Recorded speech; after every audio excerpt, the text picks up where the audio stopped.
साहसीहरू अन्य यहाँ यस मन्दिर वरपर रहनुहुने भक्तजन हामीले मेन सुन्दर साहसी जो यो मन्दिरमा मेलाकर्ताहरू हुनुहुन्छ उहाँहरू यहाँ रकम दिइसक्नुभयो। 25,000 भन्दा माथि दिने सुन्दर साहसीहरूको पर्सेन्ट भनेको मैले अरू त कति 100 माथि नै हुनुहुन्छ सबै। त्यसैले त्यहाँ मेरो छुट्ने हो कि भनेर मैले अघि नै भने जग्गादाताहरू मन्दिरलाई कसरी त्यो पल्लो जग्गासँग जोड्ने जग्गादाताहरू एउटा वयोवृद्ध आमा पोकोमा पैसा लिएर आएर पहिला दिइसकेको फेरि लिएर आउनुभयो बस्ने त्यहाँमै तपाईँलाई खर्च छैन होला भनेर मैले भन्दै थिएँ। होइन भनेर आँसु झारेर मलाई त यो पैसा यहीँ दिनुपर्छ भनेर 35,000 ल्याएर फेरि पुनः थपेर 69,000 बनाउनु भयो। सबै शान्ता मैया दिदीहरूले दिइसक्नु भएको 25,000 फेरि आएको छ। त्यो पार्पेट पनि हामीलाई हाम्रै सुन्दर साहसीले दान गर्नुभएको हो। पोखरामा यही व्यवसाय गर्नुहुन्छ, उहाँको घर निजगढ छ। राजन तिमल सिन्हाजीले त्यसमा लाग्ने सम्पूर्ण पार्पेट लगाइदिएर जानुभयो सुन्दर साहसी। उहाँप्रति पनि हामी हार्दिक प्रणाम टक्राउँछौँ। त्यसै गरी अहिले भर्खरै हरिप्रसाद तिमल सिन्हाज्यू हेटौँडा 15 यहीँको हुनुहुन्छ, यसै मन्दिरको सेवाकर्ता। उहाँले यहाँ आएर 25,000 रुपियाँ मेरो पनि भवन निर्माणमा निछावर लागोस् भनेर यहाँ निछावर दिएर जानुभएको। कथा सुन्ने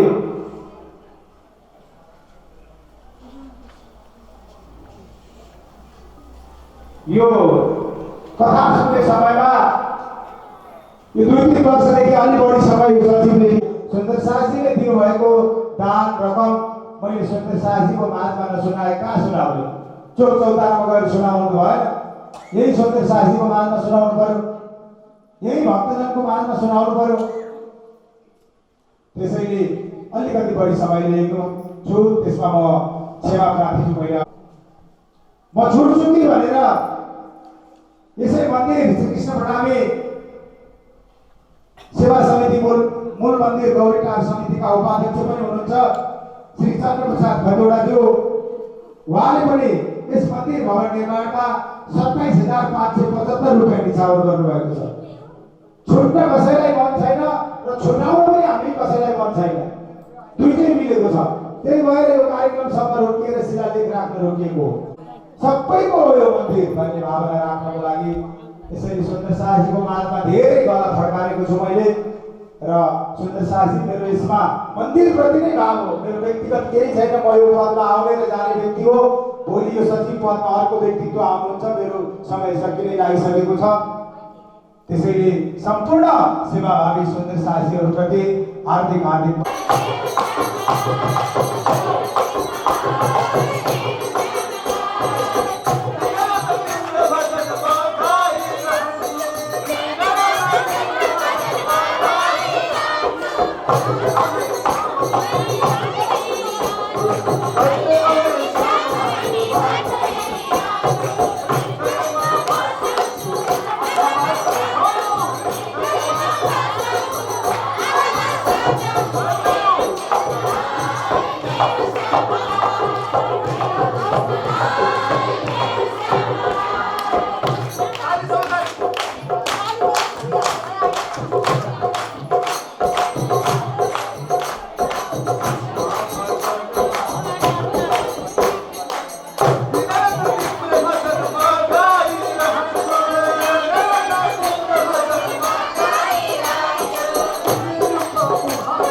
सबै तिमीले हात उठाएर पुर्नु पर्यो भने हुन्छ है सबै हात उठाउँदै कति राम्रो हात सबै कृष्ण कल्याणको ताली बजाएर के हुन्छ थाहा छ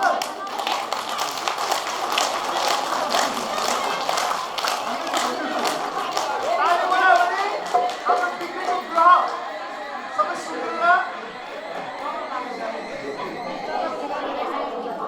कृष्ण कल्याणको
सद्गुरु महाराजको हार्दिक प्रणाम टक्राउँछु। त्यसै गरी श्री घनश्याम नेपाल उहाँको धर्मपत्नी यहाँ टुना नेपाल हुनुहुन्छ, उहाँलाई पनि यो सम्मान ग्रहण गरिदिनु हुन हार्दिक प्रणाम टक्राउँछु। उहाँले 25,525 रुपियाँ यस मन्दिर निर्माणमा निछावर गर्नुभएको छ। मनमाया खतिवडा, राजु खतिवडाको माताजी हुनुहुन्छ, उहाँ यतै हुनुहुन्छ भने आएर यो सम्मान ग्रहण गरिदिनु हुन म हार्दिक प्रणाम टक्राउँछु। त्यसै गरी लक्ष्मी दङ्गाल उहाँले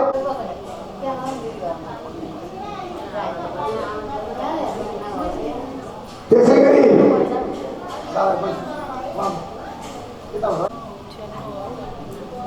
सम्पूर्ण यस मन्दिर निर्माणमा सहयोग गर्ने भक्तजन सुरेन्द्र शाहजीहरूलाई यो सम्मान पुगेका उनी सबै हाम्रा श्रीराज श्यामाजीका, देवचन्द्रजी महाराज, प्राणनाथजी महाराज, छत्रसालज्यूका यी सम्पूर्ण कलाहरू उहाँले नै कुद्नु भएको हो। त्यसैले यत्रो सबै निर्माणको मन्दिर निर्माणको कला कुदिरहँदा उहाँले पनि म यो मन्दिर निर्माणको आउँदै हुनुहुन्छ, आउनुहोस् बाबुलाल भनेर हामीले यहीँ सँगै बस्नुहुन्छ मन्दिर नजिकै। त्यसै गरी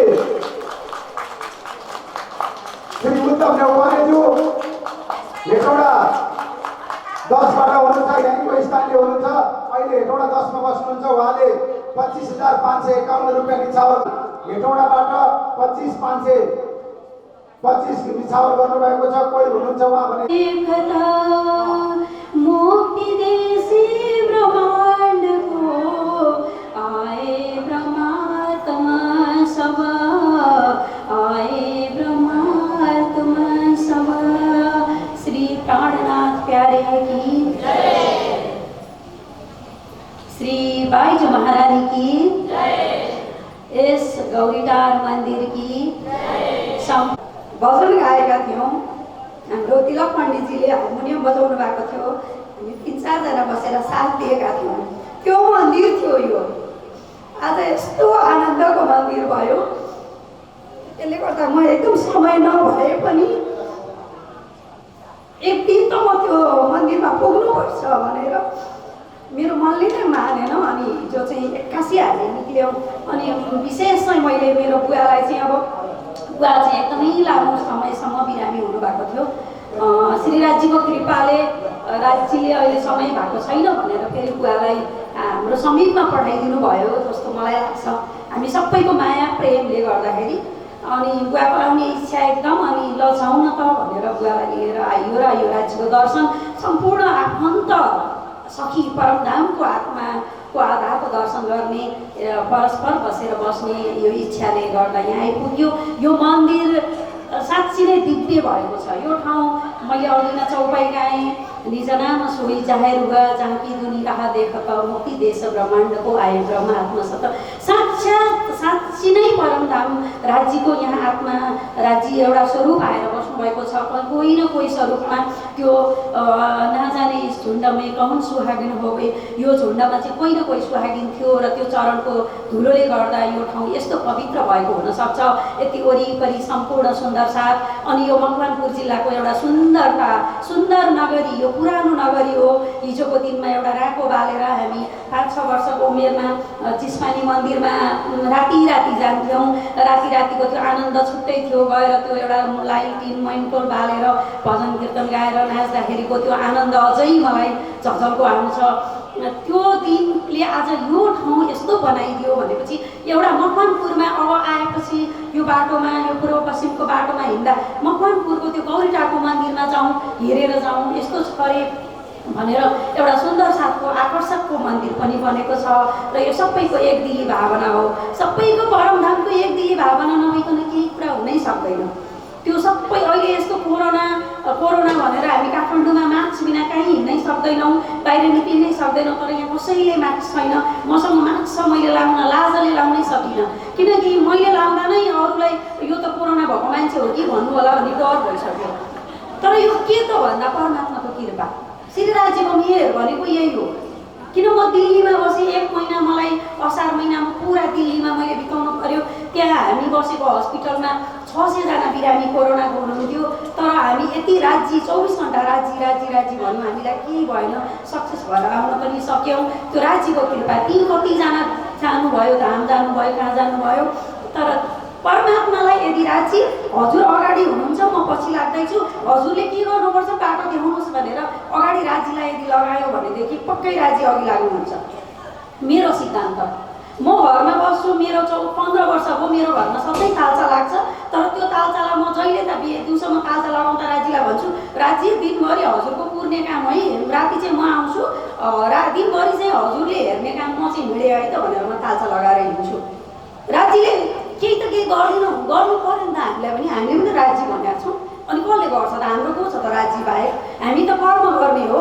कर्म गर्दाखेरि राम्रो पनि हुन्छ, नराम्रो पनि हुन्छ। तर राम्रो गराउने काम राज्यको हो। बिग्रे पनि राज्यकै दोष हो, हाम्रो होइन। हाम्रो त्यही दिएरै छ भन्ने भावनाले हिँड्नुपर्छ जस्तो लाग्छ। अनि हामी बाइजुराजलाई विशेष गरी राज्यको सेवामा कहीँ हिँड्नु पर्दा केही गर्नुपर्दा मेरो घर बित्यो भन्छौँ हामी। अलि मैले छिटो भने होला, हजुरहरूलाई त्यस्तो लाग्ला, मेरो भावना बोलेको हो। मेरो केटाकेटी पढ्दाखेरि 1 वर्ष राम्रोसँग पढ्यो भने मेरो कमाइ हो, त्यो राज्यले दिनुभएको।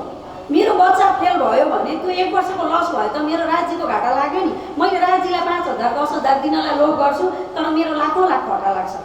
त्यो केले गयो त? अनि राज्यलाई भन्छु, राज्य तपाईँले दिनुभएको, तपाईँलाई दिएँ, मेरो त रित्तै आएको रित्तै जाने हो, मसँग केही छैन, मलाई अहिले खानालाई जुराइदिनु भयो, भरे जुराइदिनुहोस्, त्यति भए पुगिहाल्यो नि। के दिनुपर्छ के राख्नुपर्छ उहाँको काम हो, मेरो काम त होइन। म त माध्यम उहाँ अघि लागेपछि म त पछि कर्म गर्दै हिँड्ने हो भन्ने मेरो भावना लाग्छ। र कहिले पनि परमात्मा मैले आँखा छले, यसलाई छुटाएँ अनि यसलाई झुटो बोलेँ, यसलाई बिगारेँ भनेर मैले सोचेँ भने मेरो राज्य मेरो हृदयमा हुनुहुन्छ भने उहाँले सुन्नु भएको छैन त? मेरो हृदयको राज्यले त सुनिराख्नु भएको छ भने मैले राज्यलाई केही कुरा झुटो बोल्न सक्छु, केही नराम्रो गर्न सक्छु, कसैलाई नराम्रो भन्न सक्छु। एकछिन मैले केही नराम्रो शब्द बोलेँ भने पनि मैले तुरुन्तै भन्नुपर्छ, राज्य मैले गल्ती गरेँ, ल क्षमा दिनुहोस् है भनेर उहाँसँग पनि अनि राज्यसँग पनि। जहिले म गल्ती गर्छु अनि राज्यको मन्दिरमा जान्छु, प्रणाम गर्छु र रुनुपर्छ कि माफ माग्नुपर्छ कि आफूले गल्ती गरेको कुरा सबै भन्छु, राज्य आज यो गर्दा मैले मिस्टेक भएकै हो, अब म के गरौँ, जे गर्नुपर्छ हजुरको काम भनेर प्रणाम गरिसकेपछि उहाँले यो शिरलाई यति हलम बनाइदिनुहुन्छ अनि भोलिपल्ट त्यो कार्य सफल हुन्छ। मेरो चाहिँ प्र्याक्टिकल जीवनको कहानी भन्दैछु मैले, होइन। अनि बच्चामा जाँदा रमाइलो लाग्दैन थियो, रमाइलो नाच्न र प्रसाद छोडेर खानलाई गइन्थ्यो। अहिले चाहिँ हिँड्दा राज्यको सत्सङ्ग र मन्दिर अनि यही पिङ्क लुगा लगाएर अनि साधु सन्तसँग हिँड्न पाएँ अनि नाच्न पाएँ, अरू केही चाहिँदैन।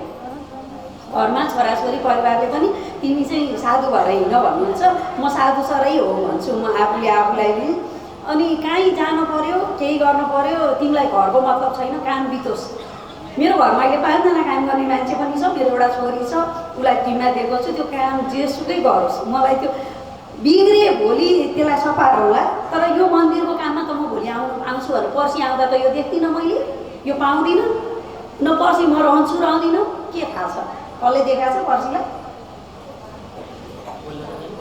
त्यसले गर्दाखेरि मेरो भावना यो छ र बाइजुराजमा लाग्नु सिद्धान्त पनि यही हो। अनि बाइजुराजको पाइलामा उहाँले एउटा आफ्नो शरीर त्यागेर फेरि पुनर्जन्म अर्को लिएर फेरि सद्गुरुकै प्राणनाथजीकै साथमा लागेर श्री राज्यकै चरणको सेवामा लाग्नुभयो भने हामी बाइजुराज अङ्गना भन्छौँ भने त्यो बाइजुराजजीको सिद्धान्त एउटा मात्रै सिद्धान्तलाई फलो गर्न सक्यो, आफ्नो जीवनमा उतार्न सक्यो भने आफूलाई बाइजुराज सम्झिनुपर्छ। म चाहिँ त्यो भन्छु, एकजना बाइजुराज त्यति बेला हुनुहुन्थ्यो, हामी सबै अहिले बाइजुराज र प्राणनाथजी सम्झिनुपर्छ। आफूलाई प्राणनाथजी यदि सोच्नुहुन्छ भनेदेखि कसैले कसैलाई गल्ती गर्दैन, कसैले कसैलाई नराम्रो गर्दैन, सबैले सबैको भलो गर्छ।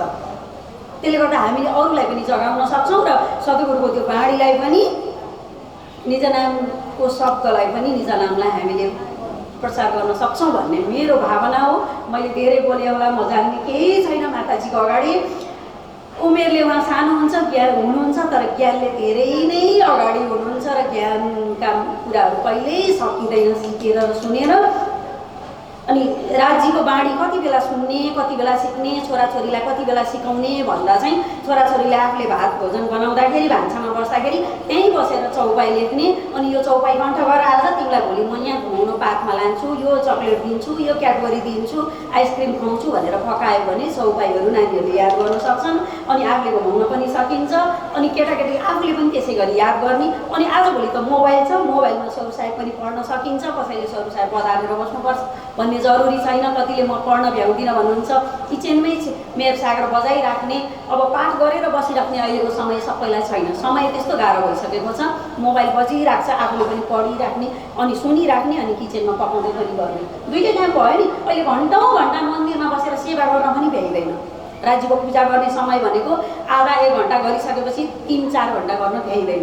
नभ्याइसकेपछि किचन त 2 घन्टा, हाम्रो समय त बिहान बेलुका 4 घन्टा त किचन हुन्छ। त्यो किचनमा भजन गाउने, चौपाई सिक्ने, सरू साहेब पाठ गर्ने, त्यही मोबाइलमा बजाउने, पाठ गर्ने। मेरो चाहिँ सिद्धान्त मैले हजुरहरूलाई भने, यहाँको दर्शन पाएँ र म कुनै पदको हिसाबले म यहाँ बोलेको होइन, यही गाउँको चेली हुँ। अनि यो मेरो हिजो मैले यो ठाउँमा बसेर यो मन्दिरको लागि हामी बस्दाखेरि सायद कति साल 45 चिसोपानी पछिको यो मन्दिर 45-46 सालमा हामीले यहाँ सुरु गरेका थियौँ। चिसोपानीको त 5 वर्षमा जाँदाखेरिको यादै नगरौँ, त्यो बिर्सिसक्यो। भन्दै भन्दै अहिलेको भाइहरूले यति धेरै गर्नुभएको छ, यति गर्नुभएको छ, मिहिनेत गर्नुभएको छ। एउटा यो अहिले संसारले गर्दा पनि अहिले यो मन्दिरको उद्घाटन यस्तो भइरहेको छ भन्दा प्रणामीहरूलाई एउटा ऊर्जा पनि मिलेको छ। ओहो यस्तो गर्नुपर्ने रहेछ, हामी त किन यो कोरोना भनेर 1 वर्ष बस्यौँ भन्ने पनि भएको छ। भन्दै भन्दै मेरा शब्दहरूलाई यी विराम दिएँ र हजुरहरू फेरि चरणमा प्रणाम गर्दै बिदा हुन्छु। हस्त प्रणाम।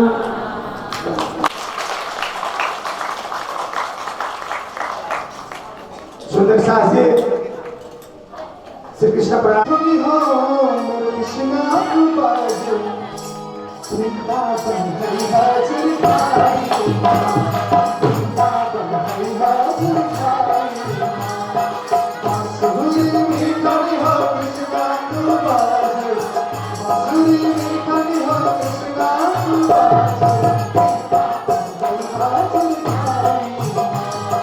वृंदावन हरि हाजिर भाई जय हो।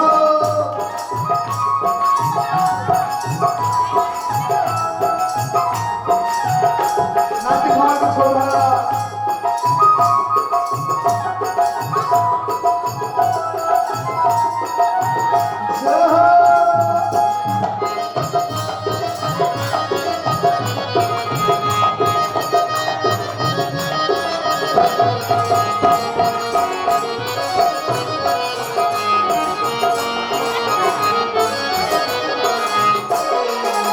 सबैले सुने मधुर गाना सबैले गाइमा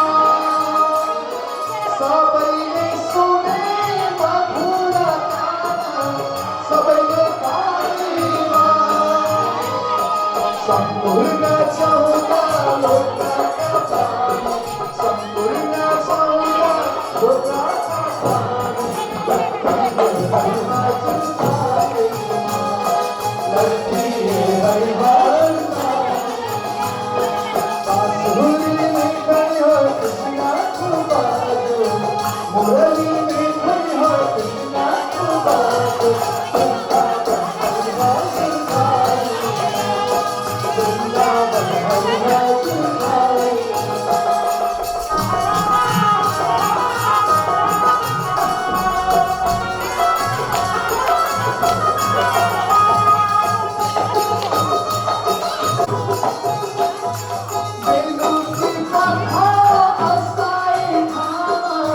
दुनिया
do, अरे I do ना कृष्ण प्यारा, तो सखी I do ना कृष्ण प्यारा, सखी I do ना कृष्ण प्यारा। हे सखी कृष्ण प्रभु बंसी बजाइयो, हे सखी नचाइयो, अरे I do ना कृष्ण प्यारा, हे सखी I do ना कृष्ण प्यारा, हे सखी I do ना कृष्ण प्यारा।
सखिया मिलता करे और गावे ओ मना